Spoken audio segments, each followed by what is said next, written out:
प्रसिद्ध social media influencer Atharva Sudame सध्या मोठ्या वादात अडकलाय। गणेशोत्सवाच्या पार्श्वभूमीवर त्यानं हिंदू मुस्लिम ऐक्याचा संदेश देणारा एक रील तयार केली होती। मात्र या रीलवरूनच प्रचंड ट्रोलिंग सुरू झालं, एवढं की अथर्वला तो व्हिडिओ डिलीट करावा लागला आणि माफीही मागावी लागली। या रीलमध्ये अथर्व गणेशोत्सवासाठी मूर्ती घेण्यासाठी मूर्तिकाराकडे जातो, त्यावेळी मूर्तिकाराचा मुलगा अब्बू अशी हाक मारतो आणि त्यावरून प्रसंग पुढे सरकतो। शेवटी अथर्व संवाद म्हणतो, आपण साखर व्हावं जी खीरही बनवते आणि शिरखुर्माही, तसंच वीट व्हावं जी देवळातही लावली जाते आणि मस्जिदमध्येही।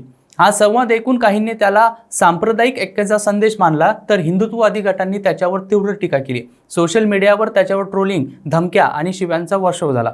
परिस्थिती चिघळल्यानंतर अथर्व सुदामेनं रील डिलीट करून कुणाला दुखावलं असेल तर माफ करा अशी सार्वजनिक माफी देखील मागितली।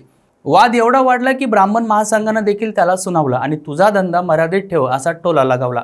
एका सामाजिक संदेशासाठी केलेल्या रीलनं अखेर मोठं वाद पेटवलाय। अशाच माहितीपूर्ण व्हिडिओसाठी पाहत राहा सत्य पे सत्ता, म्हणजे थोडक्यात पण महत्त्वाचं।